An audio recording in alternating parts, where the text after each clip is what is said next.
students, today we are starting literary devices in your chapter Lost Spring. Thinking about language. Although this text speaks of factual events and situations of misery, it transforms these situations with an almost poetical prose into a literary experience. How does it do so? Here are some literary devices. तो ये कुछ literary devices हैं जिनका use language को क्या करने के लिए, अच्छा बनाने के लिए, इम्प्रेसिव बनाने के लिए किया जाता है. उसमें कुछ फेमस है. इन लिटरेरी डिवाइसेस को हम एक अदर नेम से भी जानते हैं जिसे हम बोलते हैं figure of speech. Figure of speech मतलब जो हमारे स्पीच यानी कि जिसे हम बोलते हैं, देखिए कोई भी चीज होती है, लिखते हैं हम तब है जब हम उसे सोचते हैं, हमारे माइंड में वो चीज आती है. ठीक है, उसी के बाद वो चीज क्या होती है, लिखी जाती है. यानी कि वो एक क्या है, एक प्रकार की हमारी स्पीच है, हमारे वर्ड है, वो हमारी ओर से बोल रहे हैं. जो भी बुक में लिखा गया, मान लो एक वर्क है, किसी राइटर के द्वारा लिखा गया हो, तो वो उसकी फीलिंग को बता रहा है. ठीक है, तो वो क्या है, उसकी क्या है, एक स्पीच है. यानी कि वो राइटर उस कहानी को क्या कर रहा है, बोल रहा है, बता रहा है. तो फिगर ऑफ स्पीच इसलिए बोला जाता है इन वर्ड्स को. ये क्या है, हमारी जो लैंग्वेज है उसको कैसा बनाती है, इम्प्रेसिव बनाती है. और फिगर ऑफ स्पीच यानी कि स्पीच में इनका यूज किया जाता है. That's why they are called figure of speech.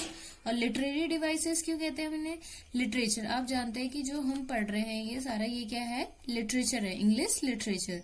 Devices means क्या होता है, तरीके भी आप कह सकते हैं कि उसमें कौन कौन से तरीके हैं या फिर कौन कौन सी डिवाइस यूज की जाती हैं जिनसे क्या होगा कि लैंग्वेज को हम क्या बना सकते हैं, इम्प्रेसिव बना सकते हैं. Okay, now let's start the topic. आप देख रहे हैं यहाँ पे क्या है, first of all the first figure of speech और you can say literary devices is hyperbole, second is metaphor and third one is simile. यहाँ पे आपको बुक में आपके पेज नंबर 20 में फ्लैमिंगो की बात हो रही है. पेज नंबर 20 में आपको बताया गया है. इसमें 3 फिगर ऑफ स्पीच आपको दिए हैं. उसके बाद यहाँ पे आपको एक्सरसाइज दिए हैं. इसे आपको क्या करना है, सॉल्व करना है. तो first of all we will discuss about figure of speech and then you will solve the exercise. उसके बाद आप इस एक्सरसाइज को सॉल्व करेंगे. ओके, और कमेंट बॉक्स में कमेंट करेंगे. और कोई चीज समझ में नहीं आती है तो उसे पूछेंगे. पेज नंबर 20 और 21 में आपकी एक्सरसाइज दी है. इनको करने के बाद आप उसे सॉल्व करेंगे. Okay, the first is hyperbole. A way of speaking or writing, it makes something better. Hyperbole means Hindi में बोलते हैं कि बढ़ा चढ़ाकर कहना. A way of speaking यानी कि speak क्या होता है, बोलना. A way of speaking यानी कि बोलने का तरीका है, एक वे है, रास्ता है, तरीका है. और writing means लिखने का. It makes something better. ये क्या करता है, किसी चीज को क्या बनाता है, बेटर बनाता है, उसे बहुत अच्छा बनाता है. इसमें एग्जाम्पल देखेंगे आप. Garbage to them is gold. Garbage means क्या होता है, कूड़ा कचरा. ठीक है, टू दैम मीन्स हो गया उनके लिए, इज मीन्स है, गोल्ड मीन्स क्या हो गया, सोना. यानी कि जो कूड़ा है वो उनके लिए सोना है. अब ये किस कॉन्टेक्स्ट में यूज हुआ है, देखो अभी हमने जो चैप्टर कंप्लीट किया है वो है लॉस्ट स्प्रिंग. उसमें किसके बारे में है, रैग पिकर्स के बारे में है और बैंगल मेकर्स के बारे में है. ठीक है, रैग पिकर्स कौन है, जो कूड़ा बीनने वाले होते हैं, और बैंगल मेकर्स जो बैंगल बनाते हैं. तो यहाँ पे जब रैग पिकर्स की बात हुई थी तो उनके संदर्भ में या उनके कॉन्टेक्स्ट में ये लाइन यूज हुई थी कि garbage to them is gold, की जो गार्बेज है, कूड़ा है, वो उनके लिए कैसा है, एक गोल्ड के समान है, एक सोने के समान है. अब देखिए हाइपरबली में होता क्या है, कोई भी चीज होगी उसे हम बढ़ा चढ़ाकर कहेंगे. ठीक है, जैसे garbage to them is gold, क्या कूड़ा किसी के लिए सोना हो सकता है, नहीं हो सकता ना. तो यानी कि उन्होंने यहाँ पे क्या है, बढ़ा के कहा है कि जो कूड़ा है वो उन लोगों के लिए, कूड़ा बीनने वालों के लिए क्या होता है, सोने के समान होता है. ओके, गोल्ड के समान होता है वो. अब इसमें देखिए एक हाइपरबली का एक और एग्जाम्पल हम दे सकते हैं. हिंदी में भी आपने कहावत सुनी हुई थी कि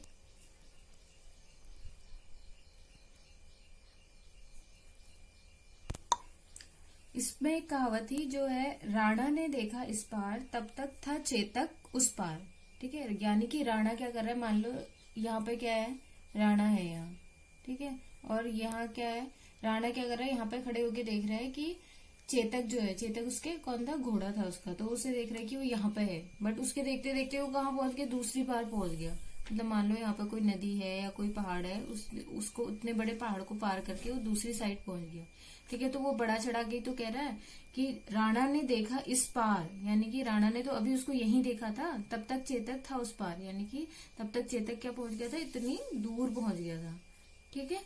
तो इसमें क्या है, उन्होंने ये बड़ा चढ़ा के कहा है कि जो चेतक था वो कितनी जल्दी उतने दूर पहुंच सकता है। तो ये इस टाइप के जहां पर भी आपको जो वर्ड्स हैं वो दिखेंगे तो उसमें क्या होता है, हाइपरबली होता है, यानी कि किसी चीज को बड़ा चढ़ाकर कहना। ओके, तो garbage to them is gold भी यहाँ पे भी क्या है, बड़ा चढ़ा के कहा उन्होंने कि जो कूड़ा है वो उनके लिए क्या है, गोल्ड के समान है। The next one is metaphor, compares two dissimilar things without using like and as। Metaphor रूपक, ये आप लोगों ने हिंदी में भी पढ़ा होगा। इसमें कंपेयर्स किया जाता है, इसमें तुलना की जाती है। टू मीन्स हो गया दो, डिसिमिलर थिंग्स मीन्स हो गया सिमिलर। देखो सिमिलर मीन्स होता है समान एंड डिसिमिलर मीन्स होता है असमान। थिंग्स मीन्स हो गया वस्तुएं, विदाउट मीन्स हो गया के बिना, यूजिंग मतलब यूज करना, लाइक एंड एज। तो इसमें दो चीजों को कंपेयर किया जाता है जो आपस में कैसी हैं, असमान है, ठीक है। Compares to dissimilar things without using like and as. और दो चीजों को कंपेयर किया जाता है जो असमान होती हैं और उस कंपैरिजन को दिखाने के लिए लाइक और एज का यूज नहीं किया जाता है। विदाउट कह रहे हैं ना, तो यानी कि नहीं किया जाता है लाइक एंड एज का यूज। अब देखिए एग्जाम्पल में, the road was a ribbon of life. The road means क्या हो गया, जो रोड है, वॉज मीन्स थी, अ रिबन ऑफ लाइफ, ऐसा लग रहा था जो रोड है वो क्या है, रिबन ऑफ लाइफ है। लाइफ का क्या है, एक रिबन है, ठीक है। इसमें भी क्या है, देखो कंपेयर किया गया है रोड को और किसको, लाइफ को कंपेयर किया गया है, ठीक है। रोड को किससे कंपेयर किया गया है, लाइफ से, यानी कि फिर आप कह सकते हैं कि रिबन ऑफ लाइफ को किससे यूज किया, कंपेयर किया गया है, रोड से, ठीक है। तो सेकंड वन है you are the star of the day, ठीक है, you are the star of the day. अब देखो यू को कंपेयर किया गया है स्टार से। स्टार क्या होता है, स्टार्स आपने देखे होंगे कहाँ दिखते हैं, हमें स्काई में दिखते हैं एट द नाइट, यानी कि रात को आपको स्टार्स दिखते हैं स्काई पे, ठीक है। स्टार्स में जो सितारे दिखते हैं आपको या तारे दिखते हैं। यू मीन्स यानी कि आपकी तुलना की जा रही है, तो you are the star of the day, यानी कि आपको क्या कहा गया है, स्टार कहा गया है आपको, ठीक है, तारे के समान कहा गया आपको। बट उसमें क्या, लाइक और एज का यूज नहीं किया गया कि आप तारों के समान लग रहे हैं, तारों के जैसे लग रहे हैं, जैसे, ठीक है, इस टाइप के यूज नहीं किया गया, या समान इसका यूज नहीं किया गया। बिना यूज किए आपको वो चीज कह दी गई है कि आप क्या हो, एक स्टार हो, आप तारे हो, ठीक है। तो यहाँ पे क्या है, देखिए आप मेटाफोर और सिमले यानी कि रूपक और उपमा में थोड़ा सा डिफरेंस होता है। कैसे, अब आप देखेंगे। Okay, compares things using as and like. आप क्या कर रहे हैं, कंपेयर्स कर रहे हैं, सेम ऐसे ही जैसा आप मेटाफोर में कर रहे थे, ठीक है। Compares things using as and like, इसमें क्या होता है, आप कंपेयर कर रहे हैं चीजों को, किसको का, देखो कंपेयर किन चीजों की, सिमिलर चीजों को तो हम कंपेयर कर ही नहीं सकते ना, क्योंकि वो तो समान है, उसमें आप क्या कंपैरिजन करोगे। डिसिमिलर चीजों को ही हम क्या करते हैं, उनके बीच क्या करते हैं, कंपैरिजन करते हैं, यानी कि जो असमान चीजें होती हैं उन्हीं के बीच क्या किया जाता है, कंपैरिजन किया जाता है, ठीक है। तो इसमें क्या होगा, जो सिमिली है उसमें कंपेयर कर रहे हैं हम दो चीजों को, यूज और उसके साथ हम क्या यूज कर रहे हैं, एज एंड लाइक, यानी कि एज एंड लाइक दो वर्ड है, ठीक है, उसका यूज करके हम चीजों को आपस में कंपेयर कर रहे हैं, दो चीजों को आपस में कंपेयर कर रहे हैं। अब इसमें क्या था, मेटाफर में, इसमें हम कंपेयर तो कर रहे थे बट हम लाइक और एज का यूज नहीं कर रहे। देखो आप सेंटेंस में कहीं पे भी आपको लाइक और एज का यूज नहीं दिखे, कहीं पे भी नहीं है, ठीक है। अब इसमें देखो example, cat is as white as snow. जो कैट है वो बिल्ली है, इज मीन्स हो गया है एज व्हाइट एज स्नो, यानी कि किसके जैसी, स्नो के जैसी। स्नो मीन्स क्या होता है, बर्फ, ओके, बर्फ के जैसी। वो कैसी है, सफेद दिख रही है आपको कैट।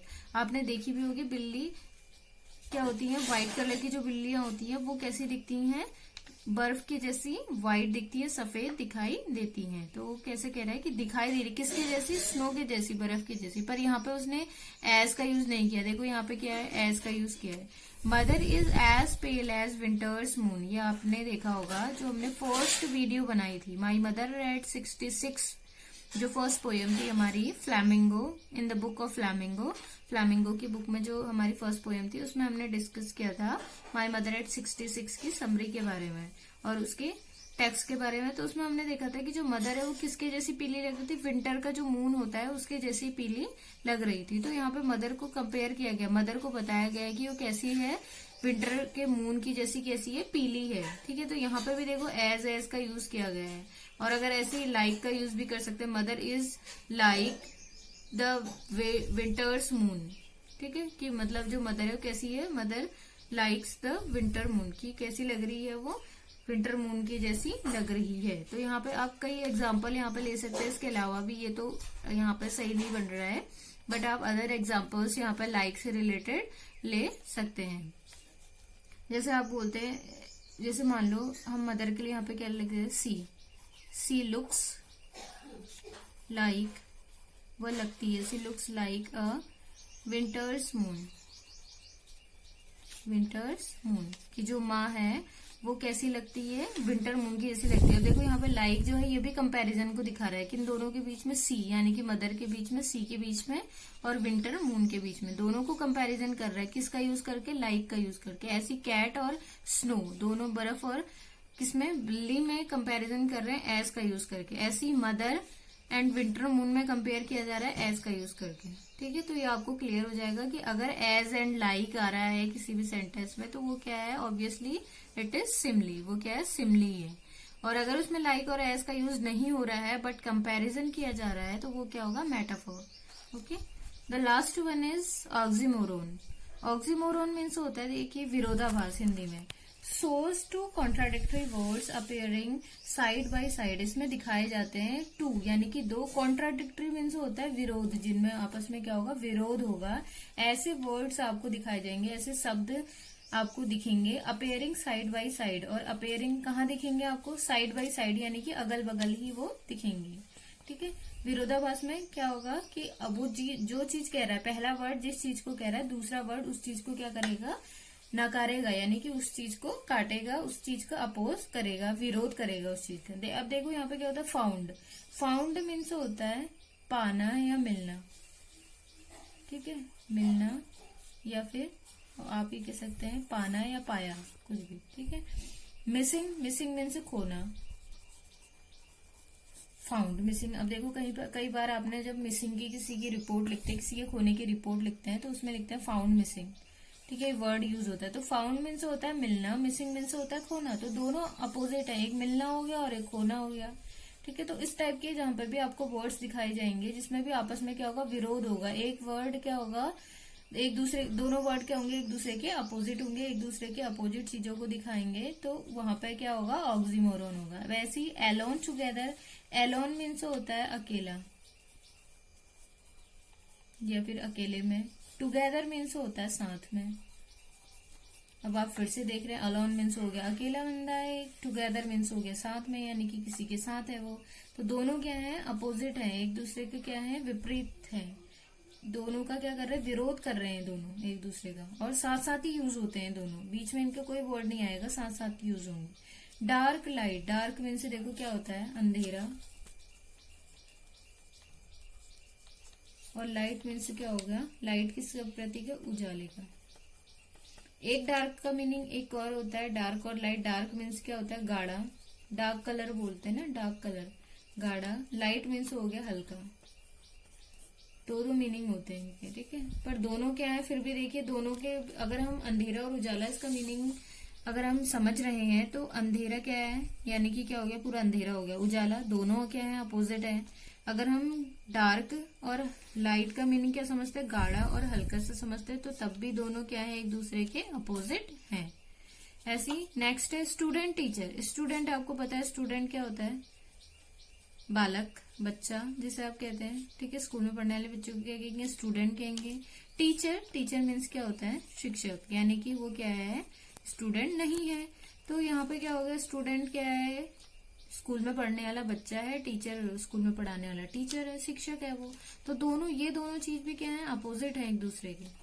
ठीक है, ये दोनों चीज भी क्या है, एक दूसरे के अपोजिट है। तो अगर इस टाइप से कोई वर्ड्स यूज हो रहे हैं, ठीक है, अगल बगल में, साइड बाय साइड में से अगल बगल में ही यूज हो रहे हैं, तो उन्हें क्या बोलते हैं, ऑक्सीमोरोन कहा जाता है।